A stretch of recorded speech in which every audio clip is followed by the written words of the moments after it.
Okay, this is a paper I wrote about moral relativism in the era of globalization.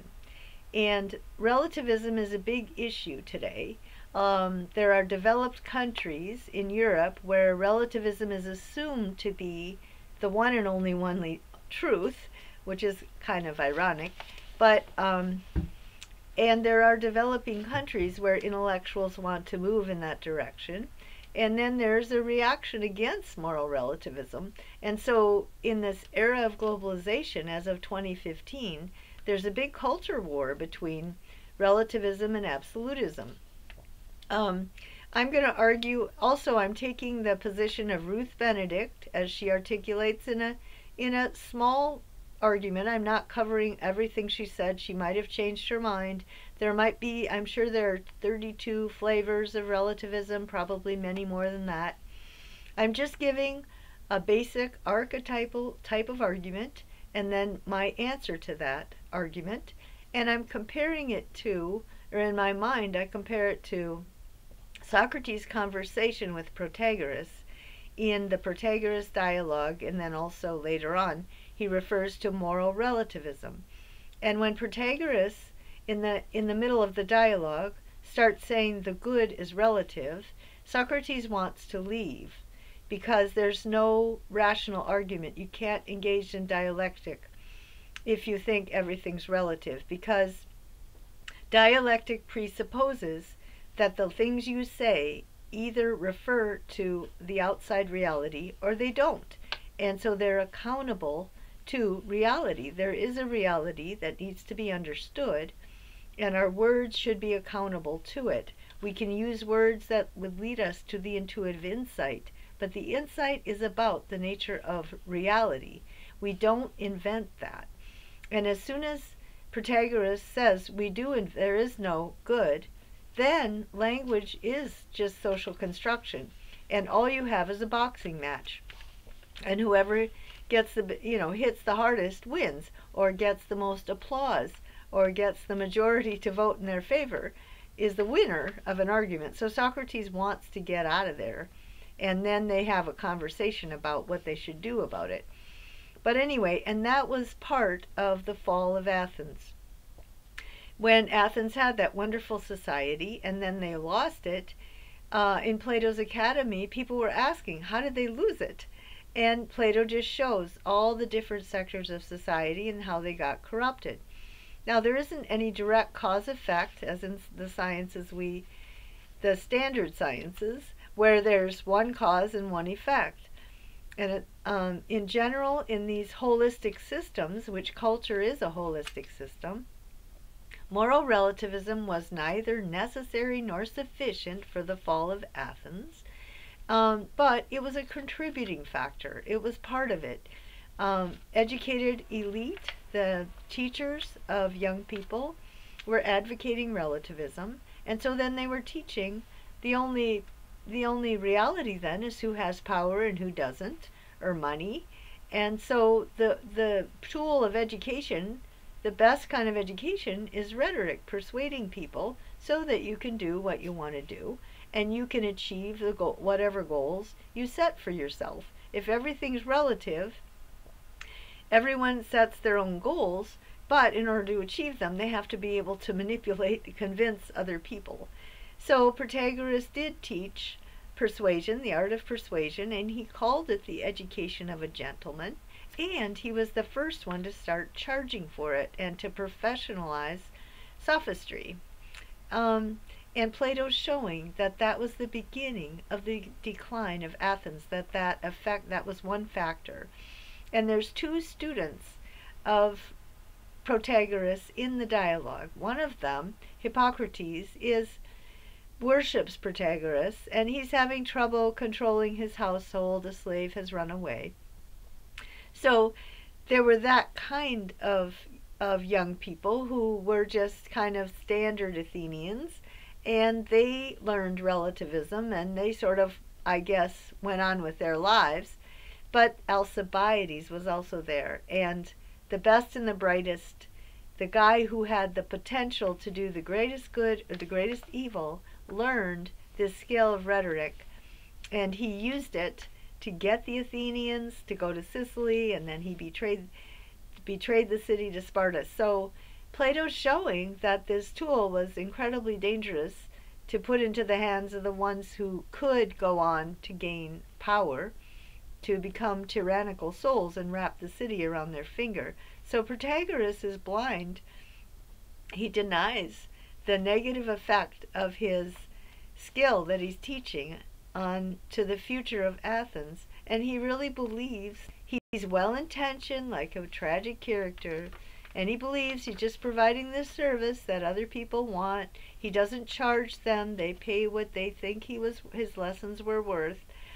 And so, by analogy, I think the USA had, a democratic society, and then after 9/11, it was destroyed. I mean, we're never going to be the same after that. And you want to ask, what were all the factors involved that led to that? What were the progressives doing? What were the best and the brightest thinking? And one of the things they were thinking was moral relativism. So the position that I'm arguing against, Benedict's position, was very, very popular during that era when we were becoming the superpower, the golden age, and it was one part of the decline of the USA's.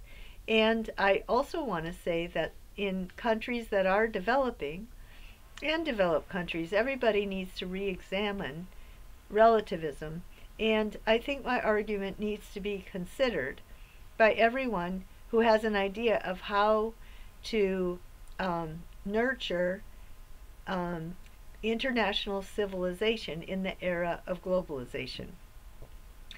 Okay, because of the ubiquity of international transportation and communication, today's era of globalization can easily lead to the conviction that, as Ruth Benedict states, morality differs in every society and is a convenient term for socially approved habits, unquote. There's plenty of empirical evidence to support this view. Benedict provides 4 examples. This paper will begin with a description of Benedict's position. It will then point out a fatal flaw between the kind of thinking because there's a dissociation between the kind of thinking Benedict assumes human beings use when they create and sustain their societies, and the kind of thinking Benedict is actually using in her argument. In other words, agreeing with her conclusion requires a higher level of cognition than the people in Benedict's examples are using, and a higher level of critical thinking than Benedict seems to think is either possible or desirable for human beings. The argument is intellectually incoherent. Further, there are many challenges to Benedict's position today. The second part of this paper will briefly mention a few of them. Benedict's argument. Benedict points out that every society can be understood as the result of cultural selection. Each society cultivates a very limited range of possible human behaviors in relation to those aspects of human life that everyone experiences, such as ways of showing anger or joy or grief, and ways of behaving in major human drives like those of sex. Although she states that, quote, it is not possible to do justice to the extreme variations in human behavior and culture, Benedict provides 4 examples of cultural norms elsewhere than in the West. She assumes her readers are Westerners or adapted to Western values, and chooses examples that were considered deviant and aberrant in the West at the time when she was writing. Her first example is trance and catalepsy. Benedict points out that although even a very mild mystic is aberrant in our Western culture, most people have regarded even extreme psychic manifestations not only as normal and desirable, but even as characteristic of highly valued and gifted individuals. Her second example is homosexuality. Benedict claims, quote, a tendency toward this trait in our culture exposes an individual to all the conflicts to which all aberrants are always exposed. She points out that wherever homosexuality has been given an honorable place in any society, those to whom it is congenial have filled adequately the honorable roles society assigns to them.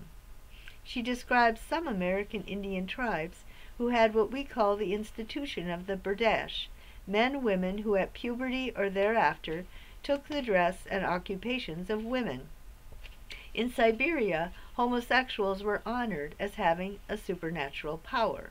She cites ancient Greece as a place where homosexual relationships were considered a part of the good life. Now, my discussion in Plato was just to show how that relationship had been corrupted. The Athenians were corrupt. And the issues about homosexuality today are that homosexuals want to get married and make long-term sexual commitments, which is very, very different from the dynamic of the older man, younger man described in Plato. I don't want to get into that, but I do want to say it's more complicated than that. Benedict's third example is based on a tribe living on an island in northwest Melanesia. The main food source, as far as one can tell from the article, came from yams. Each family is responsible for saving yam seeds for the next year's crop and protecting those seeds from being stolen. According to Benedict, the way the people behave is what Westerners would describe as, quote, beyond the border of paranoia. The exogamic groups look upon each other as prime manipulators of black magic. Their preoccupation with poisoning is constant. No woman ever leaves her cooking pot for a moment unattended. They have even rigorous, religiously enforced customs that forbid the sharing of seed even in one family group. Anyone else's food is deadly poison to you, unquote. Every so often there was someone who, quote, ran amok and, beside himself, frothing at the mouth, fell with a knife upon anyone he could reach. Such behavior they did not regard as putting anyone outside the pale. They did not even put the individuals under any kind of control. They merely fled. He would be all right tomorrow, they said. Benedict's final example is of a tribe where, quote, death was an affront to be wiped out by the death of another person. In one case, a chief's daughter and sister left and never returned.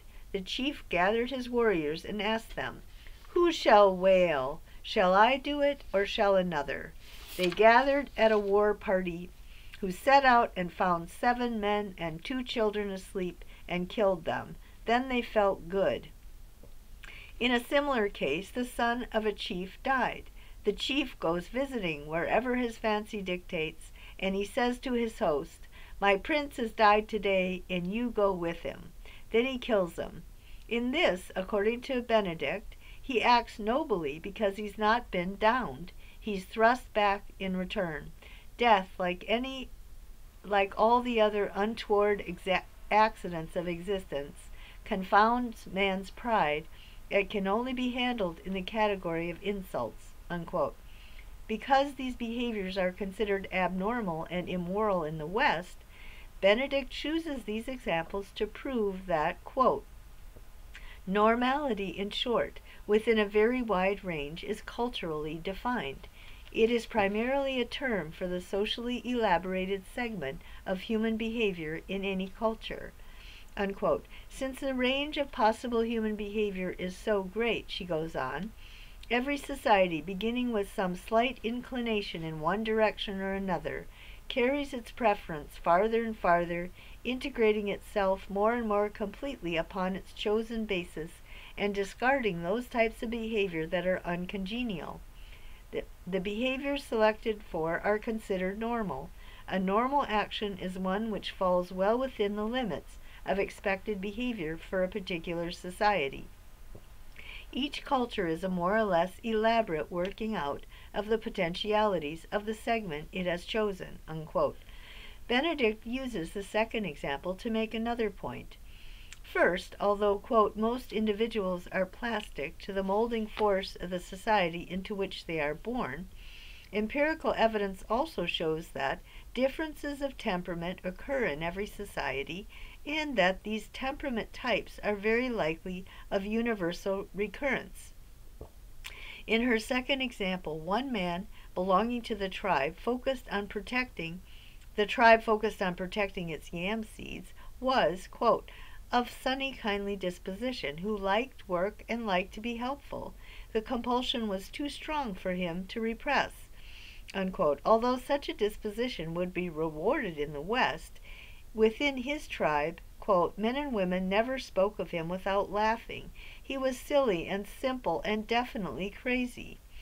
Because the vast majority of the individuals in any group are shaped to the fashion of that culture, says Benedict, those with a genetic disposition that conflicts with the cultural norms will experience, quote, the psychic dilemmas of the socially unavailable, and will be more likely to become psychologically unstable. Benedict goes on to claim that the process through which the particular combination of possible behaviors that a society selects for is, quote, non-rational and subconscious. It is a process which goes on in the group for long periods of time and is historically conditioned by innumerable accidents of isolation or of contact of peoples. The process follows a pattern, quote, every society, beginning with some slight inclination in one direction or another, carries its preference farther and farther, integrating itself more and more completely upon its chosen basis, and discarding those types of behavior that are uncongenial. A civilization that is well integrated and consistent within itself will tend to carry farther and farther, according to its nature, its initial impulse toward a particular type of action. Unquote. The more integrated a society it is, the more outsiders will think of it as including, quote, more and more extreme and aberrant traits. The more well integrated and consistent within itself a society is, the happier people are because they take pleasure in living in a way that's rewarded by all the people around them in all aspects of their lives. They've learned how to live by imitating those around them. On Benedict's model of the most well-integrated societies, citizens will not question any of the behaviors they see. They will not critically reflect on their cultural norms or demand to have reasons for their collective way of life. In the most isolated tribes, citizens do not even seem to know there are any other ways of living. If they did hear of alternatives, those in the most well-integrated societies would be most likely to either condemn them or be threatened by them and react by enthusiastically embracing an even more well-integrated culture.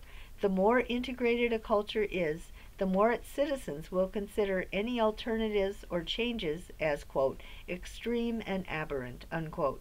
Benedict is grateful that the social anthropologists in her day were able to study so-called primitive peoples.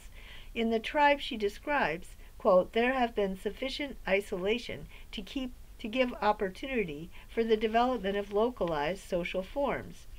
The tribes are good models of well-integrated and consistent cultural groups. Benedict is critical of what she takes to be a fact that, quote, in the higher cultures, the standardization of custom and belief over a couple of continents has given a false sense of the inevitability of the particular forms that have gained currency, unquote. She believes that in order to understand the truth about human nature and human values, quote, we need to turn to a wider survey in order to check the conclusions we hastily base upon this near universality of familiar customs, unquote. These tribes, quote, provide a laboratory not yet entirely destroyed by the spread of a standardized worldwide civilization, unquote. These tribes enable us to understand how plastic human nature really is. Because anthropological research has made Westerners aware that their way of life is not universal, Benedict thinks Westerners, quote, do not any longer make the mistake of deriving the morality of our locality and decade directly from the inevitable constitution of human nature. We do not elevate it to the dignity of a first principle. Further, educated Westerners can also recognize that modern civilization from this point of view becomes not a necessary pinnacle of human achievement, but one entry in a long series of possible adjustments, unquote. Westerners can realize that there's no reason to think our version of civilization is somehow morally better just because it's becoming more and more dominant. Rather, quote, most of the simpler cultures did not gain the wide currency of the one which, out of our experience, we identify with as human nature, but this was for various historical reasons, and certainly not for any that gives us, as its carriers, a monopoly of social good or of social sanity, unquote. So even though our version of culture is more ubiquitous, it is not therefore morally better. Cultures differ because each one selects for certain traits and then continues in a direction that leads to a more and more complex system of accepted behaviors that become parts of a unified whole. The goal of a culture is to be well integrated and consistent with itself. The process by which this occurs is non-rational and subconscious. Societies represent different ways of adjusting to the natural surroundings, to outsiders, and to meeting the needs and desires of those within the society. Cultures are different and cannot be judged as better or worse because there's no natural universal standard of good and evil according to which we can judge. Our own judgments are determined entirely by how we were conditioned to live and think within our own societies. Benedict wants us to realize that if we lived in these tribes, we would behave very differently. We would think differently, be motivated differently, and have different emotional reactions in different types of situations. All but a few of us would have very different personalities. We would be molded to the way the people in those tribes live. The way we were molded to live is not better or worse than these alternatives. We should avoid judging other cultures in respect to any of their practices, no matter how aberrant they seem to us. Since this is true, Westerners need to get over our, quote, false sense of the inevitability of Western values, unquote, or what I will call our cultural bigotry. Westerners should not try to make people in other societies change to conform to our way of life, but should tolerate and respect all other cultures. Westerners should accept the fact that morality differs in every society and is a convenient term for socially approved habits. Benedict's view of human nature is implied throughout what she says. Except for a few cases of a genetically determined temperament, human beings are mostly blank slates, molded entirely by their societies. People learn through imitating those around them, doing what they are told day in and day out, until these behaviors are practiced by habit. Societies where the socialization process enables people to meet their natural needs and be satisfied with their place are well integrated and consistent with themselves. Their citizens will defend their collective way of life and consider any other way extreme and aberrant.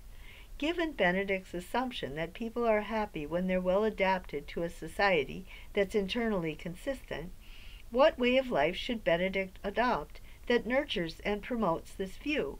Since Benedict herself has grown up in a society that she claims has a shared set of values, what she calls Western, on her view, she should be defending her way of life and culture and should think of all others as extreme and aberrant. Given her own view, that is, that people are molded to the culture around them, she would not even want to study other societies. Why should any well-adjusted person want to find out about anyone else? A well-adjusted person in an integrated society would not want to know about anyone else. On her view, the only possible reason to want to study other societies would be to use that information to explain to one's fellow citizens what the way of life of the others is, and exactly why it is inferior to our Western way of life. On the other hand, on Benedict's own view of a well-integrated citizen in a well-integrated society, the worst possible thing she could do would be, first, to study other societies with the idea that they might not be worse than her own, two, to claim that they are not worse than our own, three, to focus on those societies that engage in behaviors that are aberrant to those of her society, fourth, to focus on ways of life, such as homosexuality, that is considered aberrant in her society, and fifth, to claim that what is most aberrant, extreme, and perverse to Westerners, or us, is no better or worse than what we are molded to think is normal and moral. In other words, the way of thinking Benedict is using and the kind of intellectual reflection she wants her readers to engage in is exactly what she claims will undermine the most stable and well-integrated citizens in the most stable and well-integrated societies. Her model of the best societies and citizens are those who would be the greatest cultural bigots, least likely to be critical of themselves or their societies. When she examines these societies she calls well-integrated and asks her Western audience to learn the lesson she wants to teach, she's exercising a level of critical thinking that demonstrates the human ability to think beyond what one has been conditioned to believe and do. She asks her readers to reject the Western way of life they have adapted to through imitation and habit. She wants Westerners to reject their cultural conditioning and re-examine everything they've been taught to do and behave and believe through the light of the power of reason. Benedict's conclusion that, quote, normality is a convenient term for morally approved habits, unquote, is based on the undefended assumption, the absolutist doctrine, that human beings are either incapable of rejecting and re-examining their cultural conditions, or, if they could, this would only make them internally conflicted and would threaten the integration and internal consistency of their own societies. In other words, Benedict wants her readers to become maladaptive deviants in their own culture. She wants them to reject their Western way of life as natural and all other cultures as deviant, even though members of what she calls well-integrated societies always think and act this way. She idealizes the standardization of custom in tribal communities, but condemns it in her own culture. Plenty of Westerners have condemned Benedict's position of moral relativism. Many of them do so precisely because her view undermines what they have been conditioned to believe. These people defend Western culture as best and defend it against any criticism. They are the bigots, the cultural bigots. They despise anyone who does not accept the dominant Western values such as patriarchy, Christianity, patriotic loyalty to their particular country, adherence to traditional Western model of family life. These are people Benedict would call well integrated into Western society, people who consider any alternatives aberrant. Benedict and those who accept her view consider such people and their intolerance to be intellectually dishonest, based on false beliefs, and morally corrupt. She thinks that those who learn the lessons that anthropological research is teaching have achieved a higher level of intellectual and social evolution. To Benedict, tolerance is morally better than intolerance because it's based on the fact that what is considered moral is simply what people have been conditioned to believe and the way they have been conditioned to live. But the view that studying other societies and quote-unquote realizing that morality is entirely relative is a more advanced way to think and live is an entirely Western view. Benedict claims that morality is relative, yet her view that everyone should recognize this fact and all of the benefits she believes will come from accepting this is part of her own set of moral principles. She believes this position is universally true, even though no one in a well-integrated society will believe it. Benedict wants people to adopt a worldview based on data about how people around the world live, when she knows that almost no one has any interest in having such a worldview, and almost everyone has a deep desire to adapt to the limited and bigoted worldview of the people in their cultures. Benedict might respond that educated Westerners have to be held to a higher standard of truth than members of isolated tribes, because they live in a society where they have access to the facts and hence a moral responsibility to develop a worldview based on the facts. But this argument inevitably leads to the conclusion that Westerners are more advanced on a universal standard of what it means to be advanced.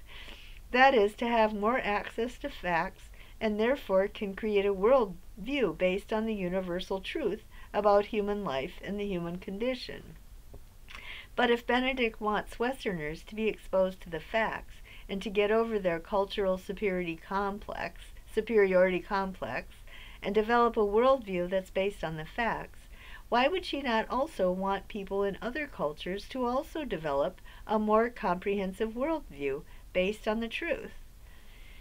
Benedict's view has been ubiquitous among Western intellectuals ever since the Enlightenment era. John Locke and other self-defined empiricists during the Enlightenment claimed that the human psyche is a blank slate and almost entirely molded by social conditions.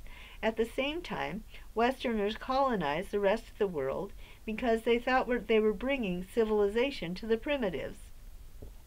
Sometimes that superiority meant converting the natives to Christianity and saving their souls. This is the kind of cultural bigotry Benedict would condemn, because Westerners were molded to accept a Christian worldview. Yet, on her own view, not my view, her view, Westerners who tried to save the primitive heathens were fated to act that way. They could not escape their own conditioning. Benedict denies human beings the capacity to think beyond their own conditioning, yet she condemns them when they act on the basis of what they've been conditioned to believe. On the other hand, if Benedict were consistent with her own view of the truth, she would want Western anthropologists to save both bigoted Westerners and bigoted heathens from their ignorance. She would want everyone in the world to understand the truth, that morality is a convenient term for socially approved habits. All beliefs about universal norms are false. If the facts and inferences from the facts are most important, anthropologists should be undermining all local norms and cultures and trying to create one global community of moral relativists. Such a community, she seems to believe, would end bigotry, intolerance, racism, and many other social ills. It would cure them forever. On the other hand, if people did learn by imitation, and if they want to live in well-integrated communities, they should never question or deviate. If Westerners want an integrated society, they should condemn anthropologists and reject facts and inferences from facts as a valuable foundation for Western society. If anthropologists want to tell people they should change their beliefs because of the facts, they should realize that they could undermine any sense of meaning and purpose among the Westerners they want to educate, or they could run into hostility from the very Westerners whose behavior they champion. The anthropologists champion when it is exhibited in a tribe. This is confusing, so I will summarize. On the one hand, when studying primitive, she says primitive cultures, Benedict expects her readers, Westerners, to reject Western values as universal and to embrace moral relativism. But in doing so, she's rejecting moral relativism. She's assuming that thinking critically about one's cultural conditioning and rejecting the belief that one society is best is a better way of living and thinking than blindly following what one has been conditioned to believe and do. She expects her Western readers to reach this higher level of social evolution, but she does not expect the members of the tribe she studies to do so. Rather, she idealizes their ways of life as if they were, indeed, internally consistent and coherent with themselves and should not be questioned. Anthropologists should never ask members of the tribes they study to reconsider some of their beliefs or habits. This would violate the cultural integrity of the tribe. Yet anthropologists have a moral duty to get Westerners to reconsider their beliefs and their sense of cultural superiority. This is what I mean when I claim Benedict's position of moral relativism is intellectually incoherent. She demands that her readers, Westerners, get over the way they were conditioned and their bigotry, while saying that the most well-adjusted and happy people are those who live in the most integrated societies, and we would be the biggest bigots and would be least likely or be able to or want to engage in this kind of self-examination and examination of their culture. The way out: adaptation, normality, and morality. There is a way out of this impasse. First, we must return to the 4 examples and re-examine them. Benedict claims that every society, beginning with some slight inclination in one direction or another, carries its preference farther and farther, integrating itself more and more completely upon its chosen basis, and disregarding those types of behavior that are uncongenial. Further, she claims that the process is non-rational and subconscious. She further states that the process is historically conditioned by innumerable accidents of isolation or of contact of peoples. Benedict again contradicts herself here. First, she claims that the selection process is arbitrary. Later, she says that the process is affected by accidents of isolation or contact of peoples. In both cases, she emphasizes what is accidental and arbitrary rather than those aspects of the situation that can be understood as natural and universal. Although my criticism might seem obvious and simple common sense, it undermines her argument completely and leads to the rejection of moral relativism. I would agree with Benedict when she says the process of conditioning is often non-rational and subconscious, if she means that many people, and for the purpose of argument, most people, are not consciously aware of what's happening to them and cannot give reasons for why they act in one way or believe one thing rather than another.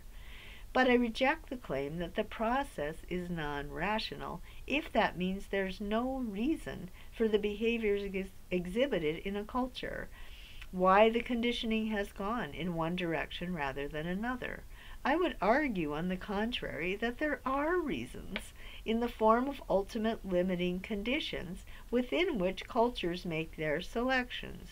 Further, cultures rise and fall according to whether their selections enable them to adapt to their extenuating circumstances. The natural world provides one limiting condition. Certainly, human beings have been very successful at exploiting the natural resources around them, thereby changing what might have been an uninhabitable natural environment into one that supports a human community. But this only happens when a society adapts well to the environment, when it selects for some ways of living rather than another. The process might be non-rational and subconscious to most or even all members of the society, but it is not thereby accidental or arbitrary. At every point, people are reacting to their natural environment and developing ways to live that meet their basic needs, such as food, water, shelter, clothing, health, etc. This process is not at all arbitrary, but is ultimately determined by whether a behavior achieves the goal of enabling human beings to survive and flourish or not. People know when they're hungry or thirsty or sick or cold or hot. Human beings are excellent at adapting to colder or warmer climates and even to being continually hungry or thirsty. However, if a society is so maladaptive that citizens are dying from hunger, thirst, disease, or some other cause to the point of the society becoming extinct, a society with any integrity is going to change. Such catastrophes are sometimes attributed to the wrath of a god, But this interpretation is itself a way of adapting that prevents complete social chaos and upheaval. Eventually, a dying population moves on or changes. It adapts. Benedict's four examples can be re-examined and explained as responses to the environment. In other words, there's a natural foundation. They might not have been the best ways to adapt to the circumstances, but they developed and they persisted because they worked. There is a reason for each one. They're not arbitrary. In any given society, some members might not be aware of the reasons for social changes. Others might resist change even when it's necessary to survive. Most of the time, it seems that there must be someone in a leadership position who's aware of the problem and who's trying to create a change that will enable their social group to survive. To revisit the original examples, the acceptance of trance and catalepsy in India and elsewhere, and its rejection in the West, especially after the Enlightenment, makes sense in the light of adaptations necessary to survive and to promote social stability. People who experience mystical trance are certainly not preoccupied with making money, exercising power, or antagonizing their neighbor. Rather, they gain their strength and happiness from looking within. This inwardness helps them ignore or cope with external limitations, poverty, migrations of many different peoples, overpopulation, etc. Valuing mystical experiences enables people to adapt to a less affluent life. The Western world, especially since the Enlightenment, has selected for the exploitation of natural resources as the tool to improve the standard of life, and defines the quality of life according to how much stuff you have. To achieve that goal, citizens are conditioned to judge themselves and others according to how much they work toward increasing the overall wealth of the societies they live in. Obviously, a preoccupation with mysticism and meditation would be considered maladaptive and labeled as perverse and deviant because it would be perceived, consciously or not, as undermining the survival of everyone and threatening and undermining social well-being. The process of selection might not be conscious to most people in these societies, but it was most likely conscious to some citizens, and it persisted because it worked. It might not have been the best way to achieve human well-being, but as long as it worked, and even longer due to the power of habit, it persisted. Homosexuality seems to be accepted among tribes that do not depend on more and more people in order to survive. Overpopulation is a problem when living on an island or in isolated tribes or in city-states such as those in Greece. It makes sense, then, that this behavior would be considered acceptable among people who live in these kind of groups, even though most citizens did not think about that. One would imagine that some of the citizens figured out this connection and, for that reason, preserved it. The particular type of homosexual relation promoted in Greece was related to other aspects of Greek culture. These relationships were accepted because they were considered one part of the process by which a young man is mentored into adult life.